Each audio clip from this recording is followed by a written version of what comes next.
In the year 2050, Earth was in a state of crisis. The population had grown to unsustainable levels, and resources were running low. Climate change had ravaged the planet, causing widespread famine and displacement. Scientists and leaders around the world were scrambling to find a solution. Dr. Emma Rodriguez, a brilliant young biologist, had a revolutionary idea. She proposed the creation of a massive network of underground cities, where people could live and thrive without the need for surface resources.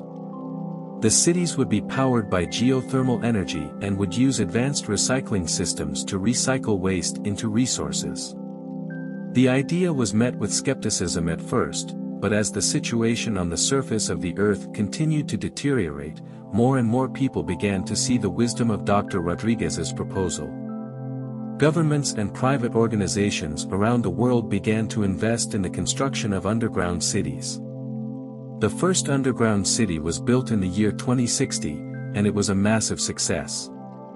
The city was able to sustain a population of 50,000 people, and it had all the amenities of a modern city, including housing, schools, hospitals, and even parks. The city was completely self-sufficient, and it was able to produce more resources than it consumed. As the underground cities began to spring up around the world, more and more people moved into them, leaving the surface of the Earth behind. The surface became a barren wasteland, and only a small number of people remained, living in the few remaining pockets of habitable land. The underground cities became a beacon of hope for humanity, and they were hailed as a way to save the human race from extinction. They were also a symbol of human ingenuity and the ability to adapt to changing circumstances. As the years passed, the underground cities continued to evolve and improve. They became centers of innovation and progress, and they were the driving force behind many technological advancements. They also became melting pots of different cultures and ideas, and they were a model of diversity and inclusivity. But as the underground cities thrived, the surface of Earth continued to deteriorate. The few remaining people on the surface struggled to survive, facing harsh conditions and limited resources. They were the forgotten ones, left behind as the rest of humanity moved underground. This situation caused a moral dilemma for the inhabitants of the underground cities. On one hand, they had found a way to survive and thrive, but on the other hand, they had left behind a significant portion of humanity to suffer on the surface.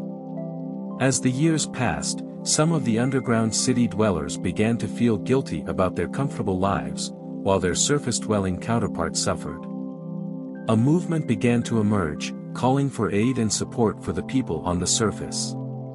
Dr. Rodriguez, now an influential leader in the underground cities, took the initiative to lead a team of scientists, engineers, and volunteers to the surface to provide aid and assistance to the remaining surface dwellers. They brought with them advanced technology, resources, and expertise to help them improve their living conditions, and to create sustainable communities. The aid mission was a success, and it helped to improve the lives of many surface dwellers. It also helped to ease the guilt of the underground city dwellers, who had finally found a way to give back to those they had left behind. The underground cities and the surface communities began to work together, sharing resources and knowledge to create a better future for all of humanity. They realized that they were all in this together, and that the survival of one depended on the survival of all. As the years passed, the surface of the Earth began to recover, and the two communities, the underground cities and the surface dwellers, continued to work together to build a sustainable and equitable future for all of humanity. If you liked this video, please give it a like and share. Subscribe the channel for more amazing stories.